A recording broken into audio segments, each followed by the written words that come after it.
بسم الله الرحمن الرحيم. الحمد لله رب العالمين وبه نستعين على أمور الدنيا والدين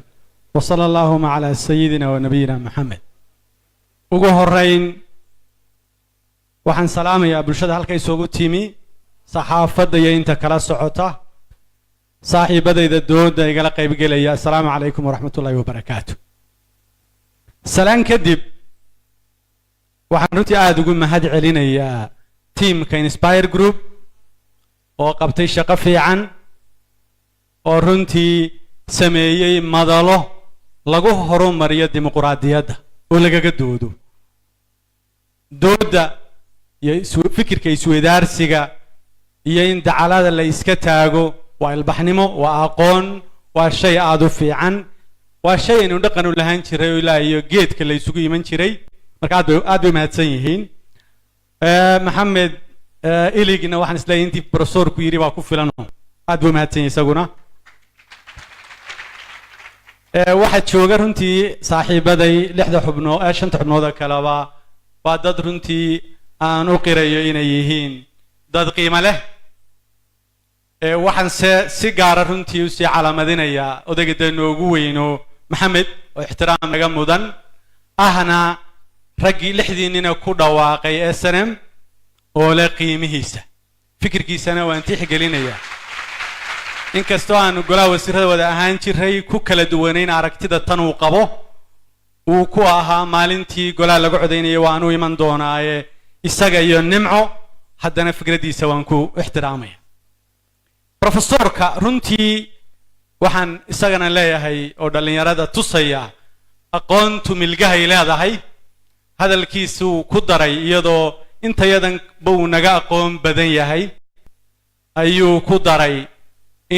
inay intidhimeed garaynayaan oo uu dareemayo khajilaad iyo baqdin. waa isduldhiga iyo karaamada aqoontu leedahay. aqoontaa leh waa dhaqankii islaamka looga bartay. imaamu shaafici ilaahay ha u naxariistee baa laga hayaa isagoo ammaanaya, isagoo cilmigiisa la garanayo, isagoo ammaanaya abu xaniife dadku ciyaal bay u yihiin marka fiqiga laga hadlayo, fahamka diinta marka laga hadlayo. waa dadka aqoonta leh iyo caadadooda isdhuldhigu. waxaan leeyahay ha laga barto, ha laga yacni koobi gareeyo oo ha laga barto, ha lagaga daydo. intaa kadib waxaan doonayaa inaan arrinta tan laga hadlayo u imaado wadahadallada horta aslan in la wada hadlaa waxaan u arkaa inay muhiim tahay, inay Somaliland muhiim u tahay, Soomaaliya muhiim u tahay, gobolkan aynu joogno guud ahaanba muhiim u tahay. muhiimadda ay leedahay waa shayga suurto gelinaya inay dunidu inagu soo noqnoqoto, waana dariiqa dunida ilbaxay ay wax ku kala hesho wadahadalladu. waa shayga suurto gelinaya ee muujinaya inay dunidu iyadoo aan dan kale inaga lahayn inay danaynayso wada hadla. horteedna aynoo weydiin jirtay maxaa ula hadli weydeen intaynaan wada hadallada furin. haddaan tusaalaha waa caan dunida oo dhan wax laaliya wixii dad dowlada kala tegey sideennan oo kale ahaa waa sunno yaallo way wada hadleen. waxa tan jaarkeena Itoobiya baa kuugu maraga Suudaan oo ku xigta. way badan yihiin oo waxba dooni ma inaan dabada ka galo, laakiinse dariiq dunidu ay marto wada hadalladu.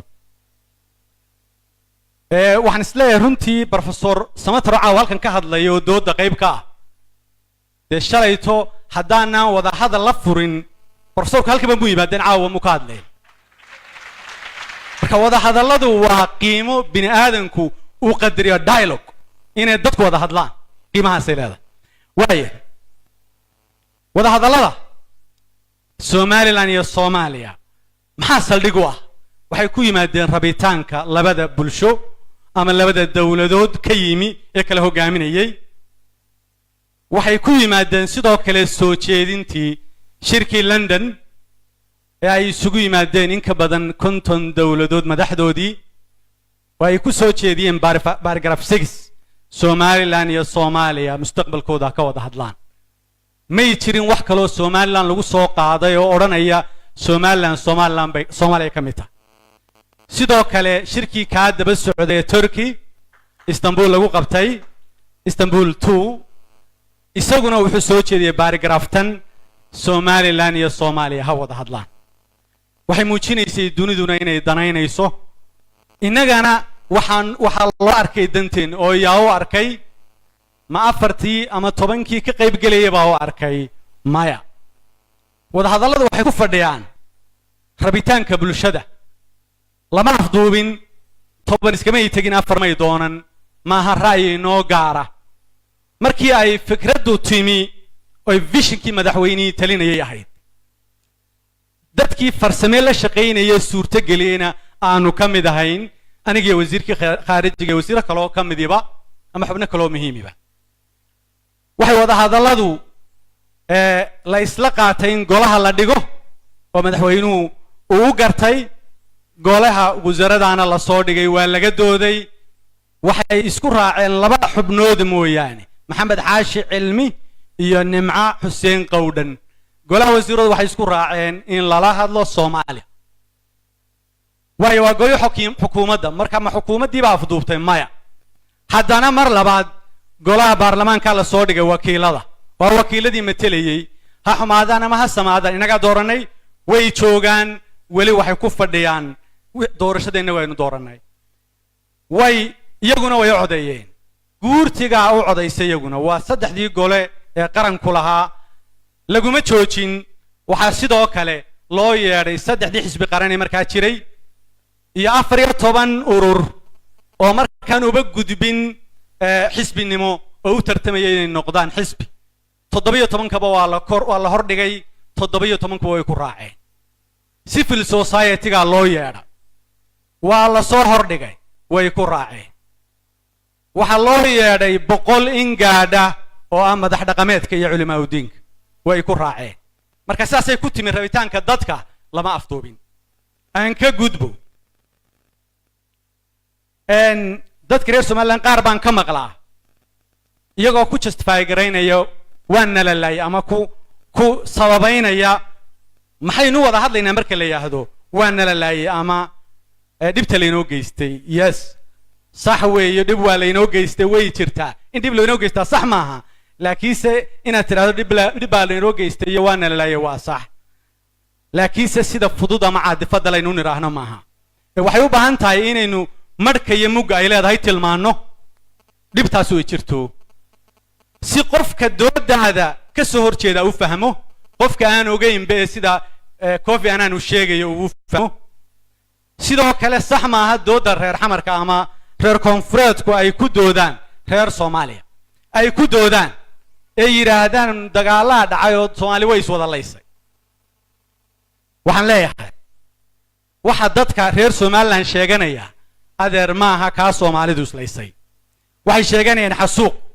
uu geystay rejiimkii Maxamed Siyaad Barre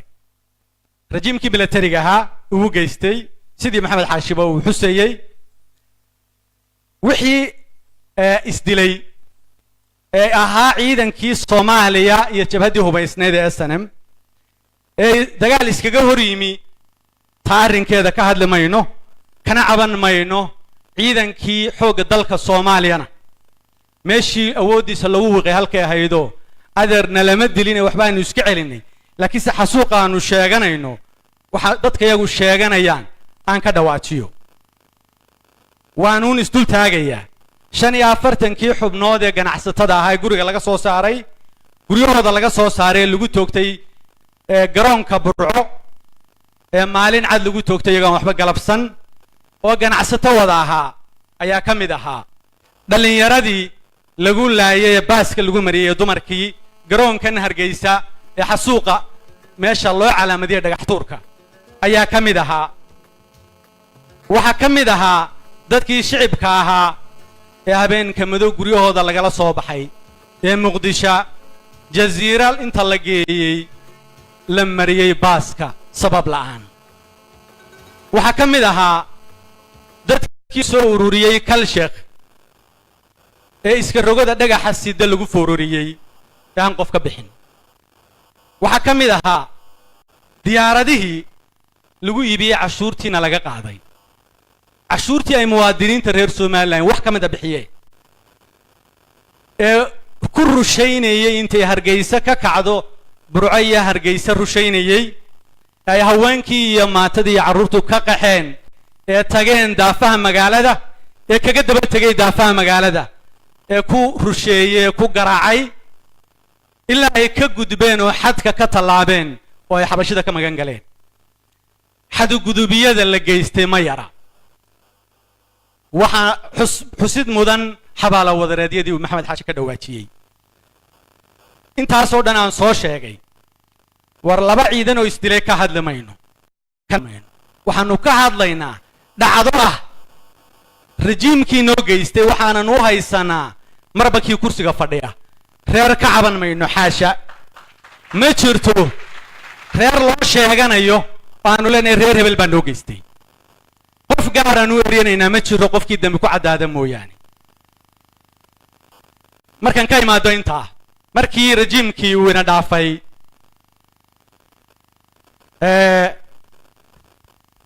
dhacdooyinkaan soo sheegay markii laga soo doogay rejiimkii ina dhaafay waxaan xusayaa dadka reer Somaliland markay ku heshiiyeen nabadgelyo iyo inay dawlad dhistaan may suurto gelin inaynu dhisano taariikh aynu wada leenahay tan aan soo sheegay may suurto gelin si kasta aynu ilduufno inay noqoto taariikh aynu wada leenahay oo inanka awdal jooga iyo inanka jooga Salel iyo inanka jooga Sool iyo inanka jooga Badhan uu ku dooday hada dadkaygii reer Somaliland baa la xasuuqay waxay noqotay halgankii inuu daraf noqdo iyadoo ay ka qayb galeen dad badan oo qiimo leh oo darafyada ah inuu daraf noqdo dhacdadana in loo turjubo wixii gaar ah laakiinse waxay ahayd in inclusion uu jiro oo dhibta waan huba inta aan sheegayaaba inay diidanaayeen oo qaar ka hadleen oo ka dhiidhiyeen uu ka mid ahaa Dr. Maxamed Rashiid Allah u naxariiste oo ka mid ahaa Cabdiraxmaan oo Cali oo u dagaalamayay oo ka mid ahaa saraakiisha sanam oo ka mid ahaa Saleebaan Afqarsho daahir Afqarsho oo ahaa halgama oo ka mid ahaa Yaasiin oo aanan soo tirin karayn oo ka mid ahaa Garaad Cabdiqani oo ugu tagay SNM ugu tagay wax weeye balgubadle oo ay ka mid ahaayeen kumanaan gudaha joogay marka waxaan leeyahay halgankii iyo taariikhdii inay cid yeelato markay meeshii ka muuqatayba waxay u muuqatay in cid kaliya difaacdo aan u soo noqdo saddexda qodob ee wada hadallada aan doonayaan ka hadlo kow wada hadalladu waa danta Somaliland waxay u leeyihiin muhiimad weyn waxay suurto gelinaysaa inaynu sheegano garteena inta aan soo sheegay haddaanad herin fagaare aad ku sheegato iyo in badan oo kale suurtagal maaha inaad waxa weeye gartaada heshaa marka haddaad gar leedahay aynu leenahay gar baynu leenahay dee garteena aan sheegano isma qabato gar baan leeyahay iyo golahan diidaya wada hadallada hore waxaa ka soo baxay midho fiican dadka dhaliilaya ee suuqa joogay laga yaabo ama halkaba jooga ee odhanaya wada hadalladii kama soo bixin waxaa ka soo baxay midho fiican oo la taaban karo aan kuu sheego hadday kaa gatoon yihiin waxaan ka codsanayaa timeka waan arkay inaad rultay waraaqda laakiinse 8 shir baan ku jirayo kuma koobi karo intaa laakiinse waan hadlaya waay wada hadallada waxaanu ka dhignay ugu horeyn waxay noqdeen subject wax laga hadlo caawa lagama hadleen haddaan la abuurin wada hadallo process international oo caalami ah oo la isugu yimaado oo laga wada hadlo bay noqdeen lagama hadleen caawa haddaan la abuurin waxay ahayd wax muuqanaya waa marka labaad in laba entity loo wada hadlo sida ku qoran ma aha waxaan iska sheeganayo sida ku qoran heshiiskii ugu horeeyay Javelin House ee tilmaamayay agreed that talks would take place between two sides the TFG or its replacement and Somaliland in accordance waxa labada daraf baa loo wada hadlaya waxaanu keenay wuxuu ka hadlayay professorku 60 inay laba ahayn waxaanu keenay in laba daraf oo sidii 60 loo wada hadlo waxa ku kamid aha qodobada ka soo baxay deeqaha iyo mucaawinooyinka in la qaybsado oo ay kamid ahayd wixii saldhigga waa Somaliland special arrangement وهاي Somaliland Development Fund lacagta inuu kala baxno wixii dhaliyay qodobadii loo cuskaray bay ahayd inaan la carqaladayn wuxuu ku qoray isaguna qodobadii heshiisku kamid ahaa oo lagu heshiiyay agreed to encourage and facilitate international aid and development provided to Somaliland waxa kamid ahaa hawada in si siman loo maamulo loona qaybsado wixii ka soo baxa maamulkeedana Hargeysa joogo ayaa kamid ahaa waxa kamid ahaa qaybaha deeqaha waxbarashada iyo scholarshipka inaynu qaybteen helo fair share ka helo waxa kamid ahaa in la iska kaashado wixii dib labada dhinac u keenaya sida xaqtirnimada sunta lagu qubo badda kalluumaysiga sharci darrada ee wali jira waxa weeye argagixisada iyo wixii la mid ah ayaa kamid ahaa waxyaalihii waxa weeye alliance ka kaashano qodobada iyo qaar badan oo kaleba waxay wixii ka soo baxay balse waxaan arkay dad reer Somaliland oo tilmaamaya sidaan imika sheegay arintaa qawadaya waxaan leeyahay haday wax ka horeeyeen aad barbar dhigto oo soo baxay xaq baad u leedahay inaad dhalisho haday wax ka dambeeyeen oo wax ka dambeeyay tiimkii noocan ahaa oo ay qabteen xaq baad leedahay inaad dhalisho haddaad leedahay labada midna ma jiro daadar wixii inta dhaafsiisan waa dhaliilan saldhiga lahayn hal laga daay